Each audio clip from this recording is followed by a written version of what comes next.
So what if I told you that dinosaurs you grew up learning about in school and watching movies on, like Jurassic Park, actually never existed?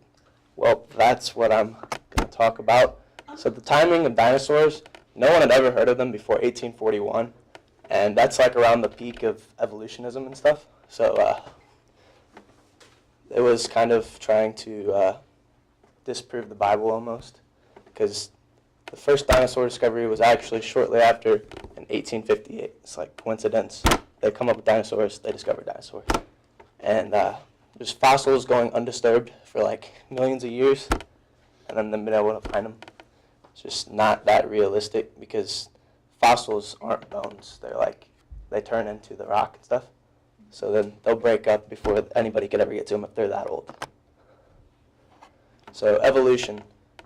Sir Richard Owen was the one that came up with dinosaurs, and he was an evolutionist. And by calling dragons dinosaurs, it would fit more with evolution in the Bible. So I don't know if you guys know, in the Bible, it talks about dragons a lot.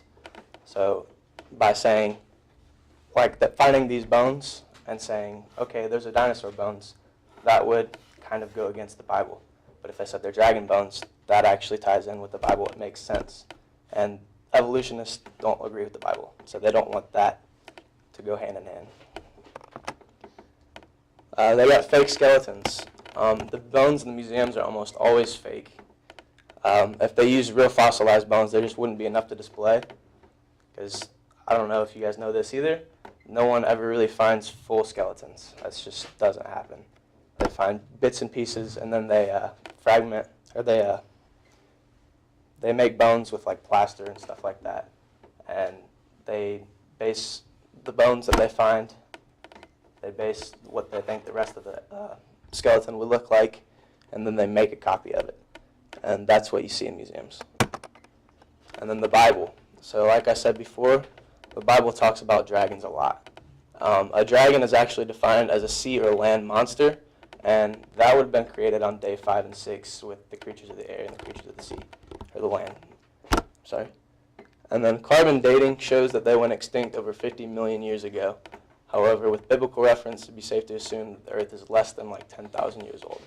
Because if you go back to Adam and Eve, day 1, all that stuff in the Bible, and you can trace back through like numbers and everything, and it ties in like all the generations from Adam and Eve all the way down to Jesus.